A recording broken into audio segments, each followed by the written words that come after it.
ஸ்ரீராமஜெயம் சுதந்திரம் சுந்தரகாண்டம் பாகம் 9 திருவடியும் சிறுவடியும்.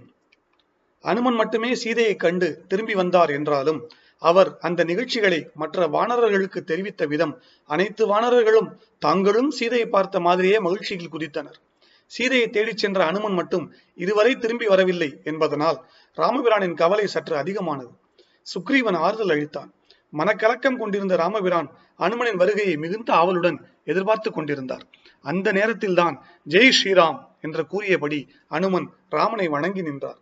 அனுமனை கண்ட ராமபிரானுக்கு மகிழ்ச்சி ஒருபுறம், பதற்றம் மறுபுறம்.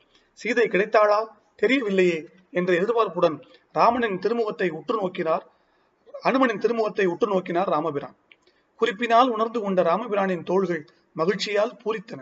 கண்டேன் சீதையை என்று அனுமன் கூறியதை கேட்ட ராமபிரானின் கண்களில் ஒளி வீசியது. கடலால் சூழப்பட்ட இலங்கையிலே கற்புக்கு தெய்வமான சீதா பிராட்டியை என் கண்களால் நேரே கண்டு வந்தேன். இனி உங்கள் ஐயமும் துயரமும் நீங்கட்டும் என்று அனுமன் கூறினார். உங்களது மனைவி என்ற முறையிலும், ஜனகனின் மகள் என்ற முறையிலும், தசரதனின் மருமகள் என்ற முறையிலும், என்னுடைய குலதெய்வம் என்ற முறையிலும் சீதா பிராட்டியார் நன்றாக இருக்கிறார். குடிப்பிறப்பும் பொறுமையும் கற்பும் ஆகிய மூன்றுடன் களிப்புடன் இருக்கும் சீதாதேவியை நான் கண்டேன் என்ற அனுமனின் வார்த்தைகள் ராமபிரானுக்கு வலிமையை ஏற்படுத்தின.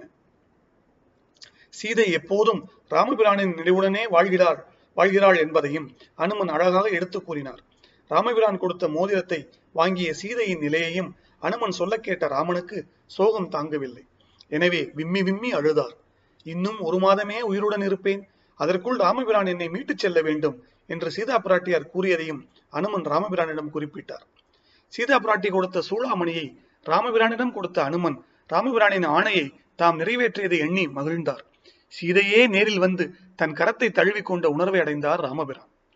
அனுமன் மூலமாக சீதையின் இருப்பிடத்தை அறிந்து கொண்ட ராமபிரான் இனியும் காலராமமும் தாமதம் கூடாது என்று நினைத்தவராய் வானர வீரர்களை இலங்கைக்கு அனுப்புமாறு சுக்ரீவனுக்கு ஆணையிட்டார். இனி நடக்கப் போகும் அனைத்தும் நல்லவையே, அவை நல்லபடியாகவே முடியும், நம்பிக்கை வீண் போகாது என்ற உணர்வுடன் ராமபிரானும் சீதா பிராட்டியும் சேர்ந்திட போகும் நாளுக்காக அனுமனின் மனம் தவம் செய்ய தொடங்கியது.